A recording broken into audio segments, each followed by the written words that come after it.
Perhaps the most contentious issue in a divorce case is what happens to the children. In Wisconsin, we differentiate between two concepts. One is legal custody and the second is physical placement. Legal custody has been defined in such a way as to water down its meaning that it has, in most cases, very little meaning, practically speaking, in terms of the children. And the real issue in most cases is physical placement, where the children will actually be living. And that usually is an issue that creates a great deal of anger, animosity, and potential fighting over the children, which is never a good thing. Historically speaking, physical placement was called visitation and used to be fairly standard if you go back many, many years, that the children would stay in the house with the mother. Maybe after a period of time should be required to sell the house. Dad would see the children every other weekend and maybe one evening during the week. And that sort of morphed over the years into our current situation, which is designed to be gender neutral, in which fathers have, at least according to our law, as much in terms of time with their children. Let's get one thing straight in terms of where our law is today. It does not mandate 50-50 placement. And a lot of people think it does. A lot of people think that under the law that when there's a divorce, the children have to spend half the time or equal time with each of the parents. And that just isn't true. There are cases where that's appropriate and there are cases where it's not appropriate, although in real life it seems to be more and more cases seem to be trending towards what would be an equal placement schedule, even though it is nowhere mandated under Wisconsin law.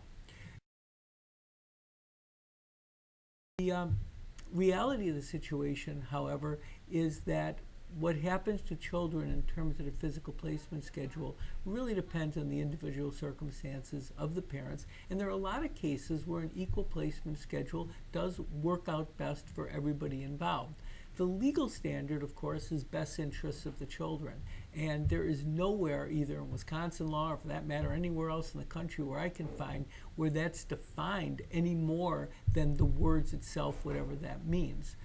One psychologist that I know once told me that the term best interests in terms of placement schedule is a misnomer, because best, meaning paramount, superior, whatever you want to call it, means there's nothing else as good as what that could be by definition, and that can't exist once the parents are living in separate residences, because the best placement schedule for children is to have the parents stay together, not get divorced, and then there is no placement schedule. And anything beyond that is somewhat less than best, and that psychologist therefore preferred the terminology of least detrimental alternative.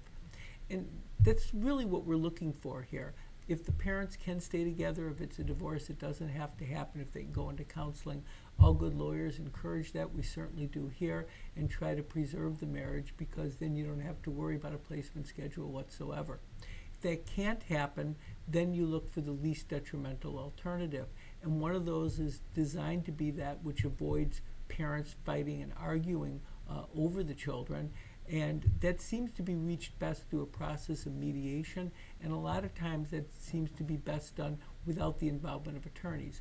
There are a lot of psychologists, mental health professionals who are very well trained in mediation, who can work with the parents, and what they're good at particularly is dealing with the emotional issues involved and trying to get them to come to some form of an agreement. In terms of where that normally leads us, a lot of cases, it can lead to a placement schedule which is relatively equal, and the details of it can vary from case to case. Sometimes it's week on, week off, sometimes it's 3-2, 3-2, whatever it works out to be. That is a schedule that is conducive to letting the parents work it out, where the children know where they're going to be, the parents know the schedule, and avoids, or at least minimizes, any disruption and fighting down the line, because there's going to be changes. Schedules change, parents change, and children's needs change. So where does this type equal placement schedule seem to work out the best? Seems to work out the best in the following circumstances. Number one is where neither parent historically has been a stranger to the children. In other words, these are both involved parents to one degree or another. Maybe a case where the mom or the dad was more involved prior to the divorce, but both parents know their children's names, know what they like to do, know their activities, know their routines, and are perfectly capable of doing them. When I say perfectly capable of doing so, it also assumes that neither parent has any significant issues with mental illness that is untreated or substance abuse issues, again, unless they're in counseling and getting appropriate treatment for whatever those issues are. And obviously anything more severe than that, any domestic violence issues, convictions for criminal sexual abuse or anything like that, obviously is paramount when we deal with these issues. But assuming none of those extreme things exist, that we have two parents who are reasonably capable of taking care of the children, and we're not looking for perfect parents, we're looking for parents that are just reasonably capable. The next issue that arises is geography. Do we have two parents who live in different states, or even a long way apart in Wisconsin, or even not so long in Wisconsin but involves a lot of driving, creates problems in terms of transition for the kids, because you don't want the kids, if at all avoidable, spending lots of time in the cars or doing transition between the parents. So in a good circumstance, you'll have two parents who are living reasonably close to each other, and hopefully even within the same school district, where the transition becomes relatively easy to do. One thing we do not have in Wisconsin is what's called a magic age. Certain states have this magic age, which can be 12, 14, 16, where the children can decide where they want to live. We don't have that in Wisconsin. What we have instead is a law that says that in determining placement of the children, the court is supposed to consider a whole bunch of factors, and the statute outlines, many factors and then subparts to them. One of those factors is the wishes of the child.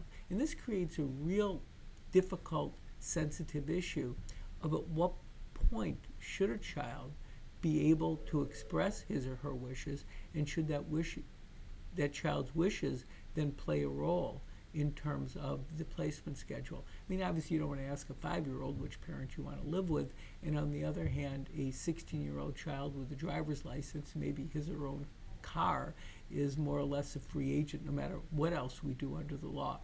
So all these factors have to be considered and weighed. The older the child is, the more the child's wishes may come into play. There are many children that don't want to express issues. They don't want to be caught between the parents. They don't want to be making the decision. And that has to be considered as well. The geography, the nature of the parenting of the parents, how much they're in sync with each other, what the history has been, what the parents want, what the child wants, and all these factors that weigh into it. A lot of times it results in a situation where we can say the children will spend equal time with each parent, and sometimes it doesn't. These are all circumstances which need to be explored on a case-by-case basis.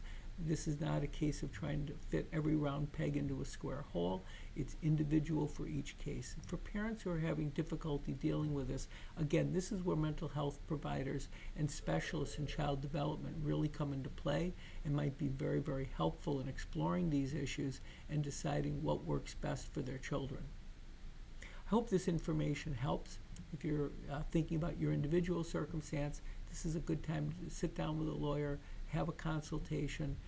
Don't be afraid to pay for it, because you pay for it, you'll get the lawyer's full attention and a decent amount of time to explore the various options and all these factors that go into it, what is a very, very difficult situation and very, very important for parents and their children.